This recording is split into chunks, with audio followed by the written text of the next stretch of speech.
Welcome to the next chapter in this course where we are going to discuss module communication.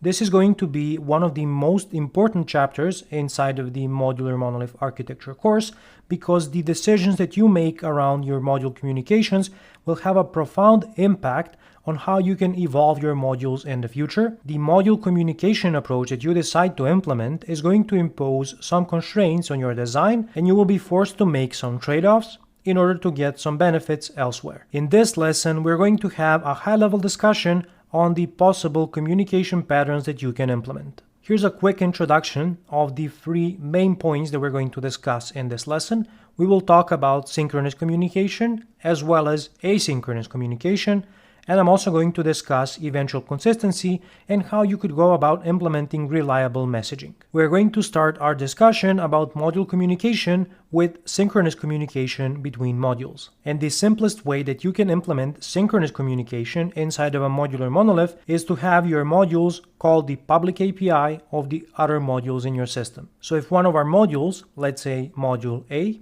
needs to get some data that is owned by module B, in a synchronous communication approach, module A would call some method that would be exposed on the public API of module B. This also applies when you want to invoke some operation or command inside of the other module.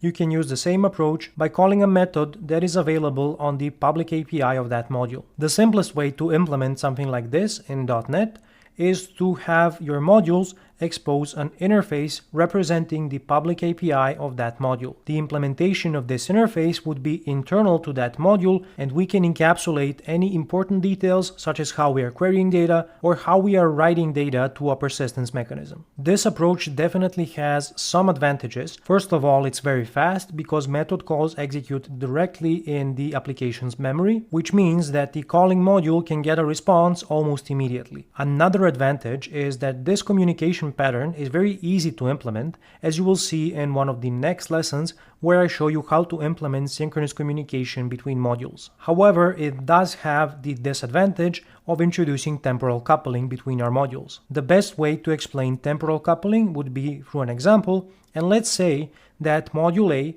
needs to access some data from module B. It's going to call the method exposed on the public API of module B, and it has to wait to get a response back. And this is what temporal coupling is. We are coupled for a given period of time while waiting for the synchronous response to be returned to us. Another problem with this communication approach is that it assumes that the other module will always be available. Of course, there are ways to go around this, but it's definitely problematic when you cannot reach the other module. When we are working inside of a monolith system, the likelihood of this happening is relatively low, and you probably don't need to think about it. However, we need to look at the bigger picture here. And the question is, how are we going to evolve the synchronous communication approach when we are inside of a distributed system? What I mean by this is, let's say that we needed some of the many benefits that microservices bring. For example, we needed the ability to independently deploy module B, so we extracted it into a service.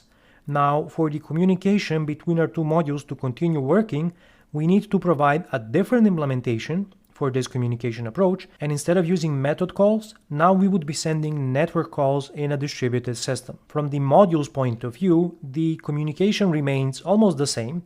However, from a technical perspective, there are some profound differences to how this communication approach now works. For example, because we are sending a network call, we have to solve for serializing and deserializing the data over the network.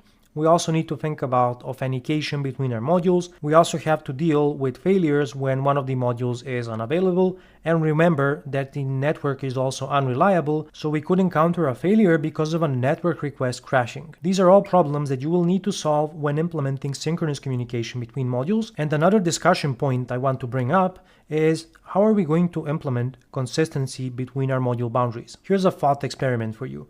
What if the public API allows you to modify some data inside of the other module? When we are working inside of a monolith, this means that we would have one transaction in module A and then another transaction in module B. Assuming that we are using the same database under the hood, we could implement a global transaction and commit all of the changes together in an atomic way. However, this isn't possible in a distributed system without participating in a distributed transaction, which is very difficult to implement and sometimes even impossible. And we didn't even start to discuss about compensating actions in case of something going wrong. Now, what I'm describing here when it comes to a distributed system or microservices is the Saga pattern, or to be more precise, the orchestrated Saga pattern that we are going to talk about in one of the future chapters. I just wanted to bring this up because I think it is very valuable to have all of the information in mind when making architectural decisions, such as implementing the communication between your modules. And now let's shift the discussion in the other way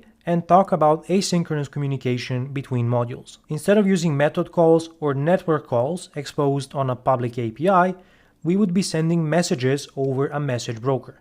So this is a more loosely coupled way of communicating between your modules, and it's also not too difficult to implement, especially when inside of a monolith system, because you can leverage an in-memory message broker to send your messages between your modules. However, you would be doing this in an asynchronous way, and the big advantage here is that you don't need to wait for the other module to consume your message. You can just publish the message to the message broker, and it's going to take care of routing the message to the appropriate consumer while doing all of this asynchronously. In this communication approach, the message contracts become the public API.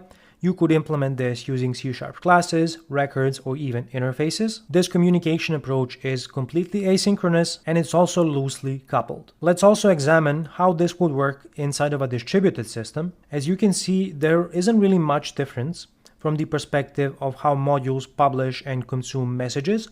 The only difference is the infrastructure component or the message broker that we use to route these messages. Inside of a modular monolith, we can probably get away with using an in-memory message broker.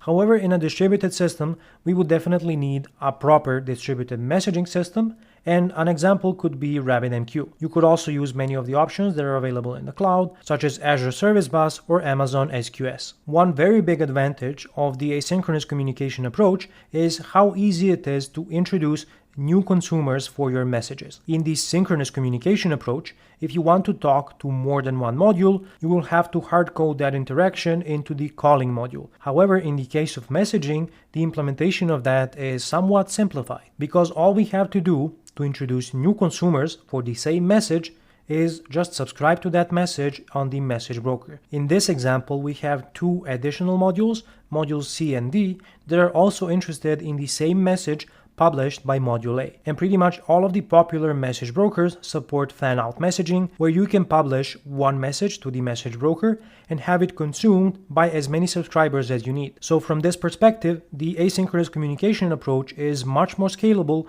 when it comes to introducing new consumers. This doesn't necessarily have to be multiple consumers across different modules.